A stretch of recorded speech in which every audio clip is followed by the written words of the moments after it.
अस्सलाम वालेकुम। आप सबका टेक लांसर्स पे खुशामदीद।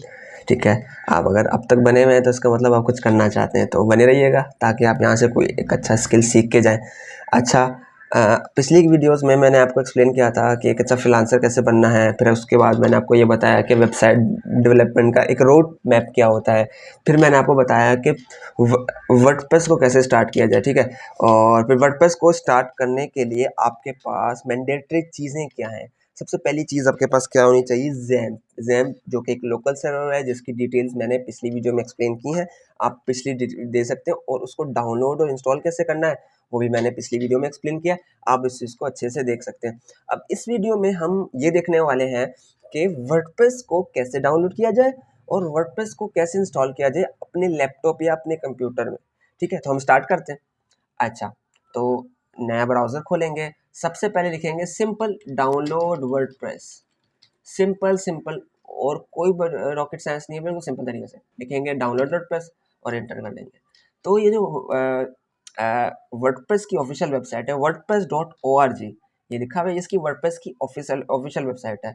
अच्छा, कुछ इसमें फ़र्क है वो मैं आगे की वीडियो में एक्सप्लेन करूंगा, बट अभी फ़िलहाल इसको यहाँ तक रखते हैं। wordpress.org वेबसाइट वाली वेबसाइट से आपको डाउनलोड करना है क्या, वर्डप्रेस। ठीक है, अब डाउनलोड, अब मैं आपके सामने ये वर्डप्रेस की ऑफिशियल वेबसाइट ओपन हो गई है। ठीक है, अच्छा, अब आपके सामने ये बटन आ रहा होगा डाउनलोड एंड इंस्टॉल, मतलब आप वर्डप्रेस को यहाँ से डाउनलोड करें। ये वर्डप्रेस का लेटेस्ट वर्जन है। ठीक है, तो आप इस पर क्लिक करेंगे। ठीक है, और आपसे पूछेगा डाउनलोड करना है, तो आप डाउनलोड कर लीजिएगा। जिस फोल्डर में आप डाउनलोड करना चाहें, मैं डाउनलोड में करना चाह रहा हूँ तो मैं सेव करता हूँ। यस, ये तो मैं असल में पहले डाउनलोडेड था, तो उससे पूछ रहे रिप्लेस करना है, तो मैंने रिप्लेस कर दिया। बट आपके सामने वन टाइम होगा, फर्स्ट शुरू में होगा, तो आप ऐसे करेंगे। अब आपके सामने ये आ गया वर्डप्रेस। ठीक है, अब आगे आपको क्या करना है, आप अपने पास जाएंगे, आप फोल्डर्स ओपन करेंगे। ठीक है, लोकल डिस्क सी में जाएंगे, जैम्प में जाएंगे। अच्छा, अब इसके लिए इंपॉर्टेंट ये है कि इससे पहले, ये जो स्टेप मैं अभी करने वाला हूँ, इस स्टेप से पहले आपका जैम्प जो है इंस्टॉल्ड होना चाहिए। ठीक है, तो आप जैम्प को ओपन करेंगे। जैम्प ओपन कैसे करेंगे, सर्च बार में लिखेंगे जैम्प, तो आ जाएगा जैम्प कंट्रोल पैनल, इंटर दबाएंगे, आपका जैम्प का कंट्रोल पैनल ओपन हो जाएगा। ठीक है, तो आप जैम्प को ऑन कीजिएगा। ठीक है, जैम्प को ऑन करेंगे तो उसके पोर्ट भी ऑन हो जाएंगे। अब जैम्प आपका ऑन हो गया, इसको हम वो मिनिमाइज कर देते हैं। अब जैसा कि मैंने बताया कि जैम्प आपका ऑलरेडी इंस्टॉल्ड होना चाहिए, तो इसका मतलब आपका लोकल डिस्क सी में जैम्प का फोल्डर बना हुआ होगा जहां आपने जैम्प को इंस्टॉल किया, तो आप जैम्प पे क्लिक करेंगे। ठीक है, उसके बाद इन फोल्डर्स में से देखें, ये जो htdocs का फोल्डर है, htdocs का, इस पे क्लिक करेंगे। कहाँ क्या क्या किया, अच्छा, लोकल डिस्क सी में है, जैम्प में है, htdocs में आए। ठीक है, और htdocs में आए तो इस जगह पे आपको जिस नाम से अपनी वेबसाइट क्रिएट करनी है, आपको यहाँ बेसिकली उस नाम का फोल्डर बनाना है। अगर मैं मान लूँ आपको बनानी है टेक लांसर्स के नाम की वेबसाइट, जैसे टेक लांसर्स के नाम की वेबसाइट, तो मैं टेक लांसर का नाम का फोल्डर बना देता हूँ। ये टेक लांसर के नाम का फोल्डर आ गया। ये हो गया पहला काम। अब दूसरा काम ये है कि वहीं डाउनलोड्स में आएंगे, और जो वर्डप्रेस आपने इंटरनेट से डाउनलोड किया था, इसको करेंगे, इसी फाइल को, जिप फाइल को कॉपी करेंगे, वापस वही जगह पे आएंगे, local disk C, XAMPP, htdocs और टेक्लांसर, जिस नाम से मैंने फोल्डर बनाया था अभी, ठीक है, जो कि खाली होगा, उसके अंदर मैं वर्डप्रेस की फाइल्स को फेंक दूंगा, मतलब ड्रॉप कर दूंगा। ठीक है, अच्छा, तो अब इसकी है ये जिप फाइल, हमें इसको एक्सट्रैक्ट करना है, मतलब इसकी फाइल्स को बाहर लाना है। तो इस पर मैं क्लिक करूंगा राइट, और इसको ये जो एक्सट्रैक्ट हेयर लिखा हुआ आ रहा है, इसको मैं कर दूंगा। तो एक्सट्रैक्ट हेयर मतलब जो उस जिप फाइल के अंदर तमाम फाइल्स मौजूद हैं, वो उसकी फाइल्स को एक नॉर्मल फोल्डर्स में क्रिएट कर देगा। ये उसको एक्सट्रैक्ट कर रहा है। ठीक है, इसको आप देखते रहिएगा, और ये बस हो जाएगा कुछ सेकंड्स में, और ये हो गया। ठीक है, अब क्या करना है, जो जिप फाइल है इसको कर देंगे डिलीट। डिलीट कैसे करेंगे, यहाँ के आके यूँ डिलीट कर देंगे।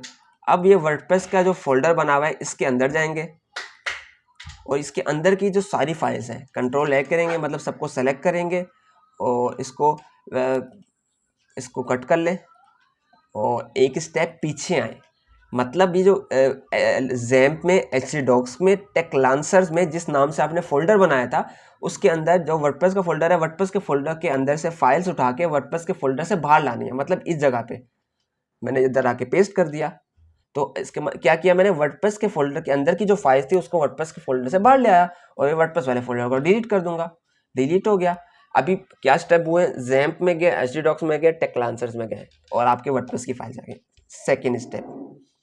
सेकेंड स्टेप क्या करना है, अपने उसी ब्राउजर में आएंगे, कोई ब्राउजर ओपन करेंगे, ये गूगल क्रोम है, आप किसी भी ब्राउजर का इस्तेमाल कर सकते हैं, ओपरा, मोजिला, क्रोम, एज एटसेट्रा, कोई भी। तो आप यहाँ आएंगे और पहला स्टेप क्या लिखेंगे, लोकल होस्ट स्लैश php माई एडमिन। ठीक है, हम लोकल होस्ट स्लैश php माई एडमिन क्यों लिखने वाले हैं, वो इसलिए लिखने वाले हैं क्योंकि हमें डेटाबेस यहाँ क्रिएट करना है। लोकल होस्ट ये php माई एडमिन में डेटाबेसेस क्रिएट होते हैं। ठीक है, ये हमेशा तब चलेगा जब आपका ज़ैम्प ऑन होगा। ज़ैम्प ऑफ होगा तो ये चीज़ आपकी नहीं चलेगी। अच्छा, अब डेटाबेस, ये इधर आएंगे तो ये डेटाबेस लिखा हुआ है, इस पर क्लिक करेंगे और ये आपसे पूछ रहा है कि आप जो नया डेटाबेस क्रिएट करने वाले हैं उसका नाम क्या है। फॉर एग्जांपल हम इसका नाम वही टेक्लांसर्स रख लेते हैं, टेक्लांसर्स, और हम एक क्रिएट बटन पे, इसको कुछ भी नहीं छेड़ना अपने ड्रॉप डाउन को, और क्रिएट बटन पे क्लिक करेंगे तो इसका मतलब ये है आपका डेटाबेस क्रिएट हो गया। दैट्स इट, आपका डेटाबेस क्रिएट हो गया। अब आएंगे आप दूसरे टैब में। अब आप क्या करेंगे, लिखेंगे लोकल होस्ट स्लैश, अब यहाँ उस फोल्डर का नाम लिखना है आपको जिस नाम से आपने फोल्डर बनाया था, जिस नाम से आप वेबसाइट बनाने वाले थे। आपने लोकल डिस्क सी में, ज़ैम्प में, एचडॉक्स में आके जिस नाम का फोल्डर बनाया था, बेसिकली यहाँ आप उस चीज़ का वो करने वाले हैं, फोल्डर, उस चीज़ का आपको नाम लिखना है। मैंने किसका नाम बनाया, टेक्लांसर्स के नाम से, तो टेक्लांसर्स मैं लिख दूंगा, लोकल होस्ट स्लैश टेक्लांसर। आप देखिएगा ये मेरे सामने इंस्टॉलेशन ओपन कर देगा। अभी मुझसे पूछ रहा है कौन सी ज़बान इस्तेमाल करना चाहेंगे, इंग्लिश ही कर लेते हैं। ठीक है, कंटिन्यू करते हैं। अब ये पूछ रहा है कि सारी चीज़ें आपको ऐड करनी पड़ेंगी, लेट्स गो पे क्लिक किया। अच्छा, अब डेटाबेस के नाम पे यहाँ पूछ रहा है कि डेटाबेस का नाम आप क्या है, तो डेटाबेस तो अभी हम यहाँ बना के आए ना इस जगह पे, ये टेक्लांसर्स के नाम से। ठीक है, तो ये एग्जैक्ट सेम स्पेलिंग हमें यहाँ लिखनी है जो हमने डेटाबेस क्रिएट किया, नया डेटाबेस। हर बार नया डेटाबेस क्रिएट होगा अगर आप कोई नई वेबसाइट बना रहे हैं। तो टेक्लांसर्स के नाम से नया डेटाबेस क्रिएट किया। यूज़र नेम में आएंगे, यूज़र नेम में हमेशा यहाँ रूट आएगा और पासवर्ड हमेशा यहाँ खाली आएगा। ये वाली सेटिंग बाय डिफ़ॉल्ट है, सही है। मतलब डेटाबेस होस्ट को आपने नहीं छेड़ना, टेबल प्रीफिक्स को नहीं छेड़ना, पासवर्ड हमेशा एम्प्टी रहेगा, यूज़र नेम हमेशा रूट रहेगा। ठीक है, हाँ, डेटाबेस जब आप नया बनाएंगे और जब कोई नई वेबसाइट बनाएंगे तो आपको नया क्रिएट करना पड़ेगा और उसका नाम चेंज करना पड़ेगा। तो यहाँ सबमिट कर दूंगा। मैं सबमिट करूंगा तो इसका मतलब है ये इंस्टॉलेशन तकरीबन हो गई। अब कुछ बोल रहा है इंस्टॉलेशन रन करो, बिल्कुल मैं रन इंस्टॉलेशन कर रहा हूँ और अब इंस्टॉलेशन आगे प्रोसीड करेगी। अच्छा, आगे बढ़ रही। अब आगे हम मेन वर्डप्रेस की जगह पे, जहां अब यहाँ हमसे पूछ रहा है कि आप जो वेबसाइट बनाने वाले हो इस जगह पे उसका नाम क्या है। साइट टाइटल बेसिकली उस जगह को कहते हैं जो आपकी मेन वेबसाइट का नाम होगा। तो यहाँ आप अपनी वेबसाइट का नाम लिख दें। फॉर एग्जांपल आप टेक्लांसर्स ही मैं लिख दूँ, आप कुछ भी लिख सकते हैं, मैं हर जगह चैनल का नाम लिख रहा हूँ ताकि रिमेंबर रहे, ताकि एक जगह एक ही चीज़ है। ठीक है, अब यहाँ यूज़र नेम आप कुछ भी लिख सकते हैं। ठीक है, जो आपका दिल करे आप वो लिख सकते हैं, इसमें कोई मसला नहीं, बस आपको याद होना चाहिए क्योंकि ये हमेशा लॉगिन के वक्त आपसे पूछेगा। तो यूज़र नेम मैं लिख देता हूँ नजम, और पासवर्ड आप कुछ भी लिख सकते हैं, तो मैं लिख देता हूँ नजम 123 एनीथिंग। तो क्या किया, साइट टाइटल लिखा, जो आपकी वेबसाइट का नाम है, यूज़र नेम जो आप अपनी वेबसाइट पर यूज़र नेम लगाना चाहते हैं, पासवर्ड जो आप अपनी वेबसाइट का पासवर्ड लगाना चाहते हैं, और ईमेल जो को आप कुछ भी लिख सकते हैं, अपने जो भी आपकी ईमेल हो, info@perfectsport.org, कोई भी आप अपनी ईमेल लिख सकते हैं। ये उसके लिए रिकवरी के लिए इस्तेमाल होगा। अगर कभी आप पासवर्ड भूल जाएंगे तो इस ईमेल पे आपके पासवर्ड रिकवर हो सकता है। उसके बाद आप ये इंस्टॉल वर्डप्रेस पे क्लिक करेंगे। ठीक है, अब इन डिटेल्स के साथ आपका वर्डप्रेस इंस्टॉल हो जाएगा आपके इस लोकल कंप्यूटर पे। ठीक है, अच्छा, अब ये लॉगिन पूछ रहा है तो लॉगिन बटन पे मैं क्लिक करूंगा।